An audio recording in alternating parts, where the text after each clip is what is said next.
Welcome back. Barclays Bank of Kenya has declared a lower pre-tax profit of $49.69 million in the first half of the year, pulled down by a drop in interest income. The bank is part of Barclays Africa, where the majority owner, Barclays PLC, is reducing its stake. Net interest income fell to 10.54 billion Kenyan shillings this year from 11.1 billion in the year-ago period, while operating expenses fell 6% to 9.79 billion shillings. Its earnings per share fell to 0.65 shillings from 0.75 last year. Nigeria's forex reserves rose to $31.22 billion on August the 8th from its low level of $23.9 billion in October last year. The increase in the reserves are attributed to oil price increase and relative stability in the Niger Delta. But how is this helping to stabilize the local currency unit? Well, to answer this question and more is a research analyst at the financial derivatives company, Damilare Adeshola. Thanks for your time, Damilare. So tell us, what's the narrative around Nigeria's rising foreign currency reserves, in particular since the end of October 2016? Thank you for having me. Well, as you said, look, since October 2016, when a decade of $2.9 billion. Then till now, we've seen a steady increase in the external reserves level. And at the moment, it's a 31.22, which is a 23-month high. It hasn't been this high since September 2015. And so it reached 30.9 in May before it declined again due to forward maturities and that occurred during that period. But since then, we've seen a steady accretion. So this is positive for Nigeria, and it also is indicative of the ongoing recovery narrative that has been going on as well. But how comfortable is the current level of FX reserves for Nigeria's appetite for large import of goods? Well, at 31.22, it's equivalent to about 7 months in import and payments cover. But then when we try to measure, when we look at the adequacy of the external reserves, as opposed to concern ourselves with the import cover, we look at how much is able to support us in the event of an economic crisis. I mean, if Nigeria is to go through another oil shock, is this at 31.22, is this sufficient to support us through this and act as an adequate buffer or a cushion? But then also, if you look at our peers, looking at Indonesia, for example, Indonesia has an external reserve level of over $100 billion, and bringing into Africa, South Africa has an external reserve level of about $47 billion. So still, when we look at our peers or our counterparts, we're still lagging behind, but it's still significant progress, and so it's still commendable. And at the end of the day, how has this FX buffer helped to stabilize the local currency unit?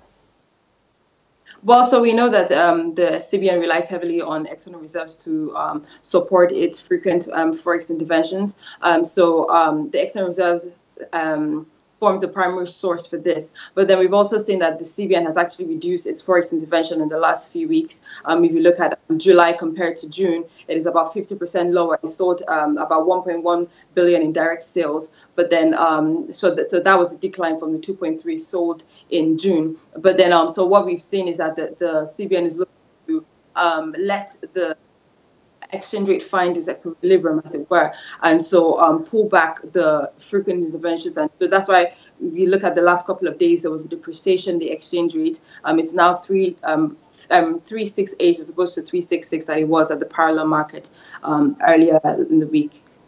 Now, just before I let you go, Damilare, the recent manufacturing reports claim stable FX rate has had a positive impact on cost of raw material imports.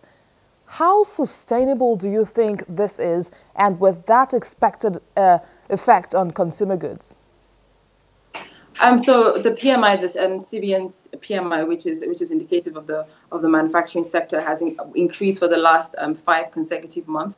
And so this is definitely positive, and again is indicative of the ongoing recovery. But looking at sustainability, the sustainability of this will be dependent on investor confidence as well as the external reserves, which two of them are determine the exchange rate, as it were. But then also looking at the trickle-down effect on consumer prices, we expect there's usually a time lag between when there's a reduction in cost and then when there's a reduction in price. So we expect to see in the coming months, as producers recover some of their past losses. If you look at when exchange rates were really high, producers were incurring significant losses. So they're looking to recover some of this. So once they've recovered a large portion of this, we expect them to pass on the low cost of imports in forms of lower prices and reduce the consumer prices. We've seen that already in some sectors. If you look at flour and rice as well, we've seen a reduction in price, but be more widespread in the coming months. Research analyst at the FDC, Damilare Adeshola, thanks for your time. As Nigeria seeks ways to diversify the economy, the acting president, Professor Yemi Osinbajo, maintains that resolving infrastructural challenges is crucial to the development of agriculture. Former President Olusegun Obasanjo, however, is not happy about the high interest rate charged to farmers by the banks, advocating a 5% interest rate to encourage production and reduce poverty. This was at the 2017 Niger State Investment Summit in Niger, north-central Nigeria. A gathering of former presidents, governors, top government functionaries, as well as members of the Federal Executive Council. The 2017 Niger State Investment Summit's agenda is to drive meaningful conversation on impactful investment that will advance the agricultural economy and drive innovation. First, resolving the challenge of infrastructure is a salient step for the acting president. The president,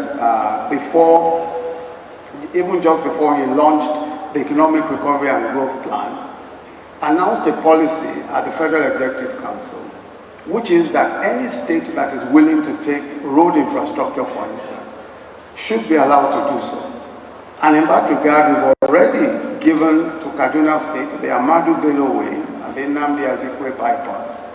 So Kaduna State now owns that particular infrastructure and can take care of that infrastructure. We've also given Lagos the airport road, so they own that particular infrastructure. And we're prepared to partner with any state that wants to go ahead and develop what used to be federal infrastructure, even in partnership with the private sector. So that's a very important part of the policy of the federal government on this issue.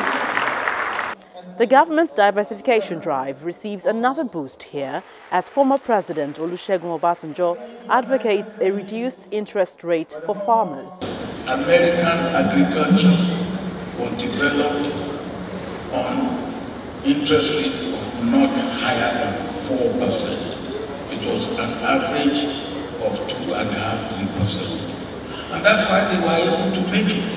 One concrete thing that you will do, tell us we will now make available to the farmers in Niger State a sum of 1 billion naira for small-scale and medium-scale farmers at an interest rate of not higher than 5%. Now that is an The Sultan of Sokoto lends his voice to the issues as he drums up the urgent need to stabilize the nation's economy.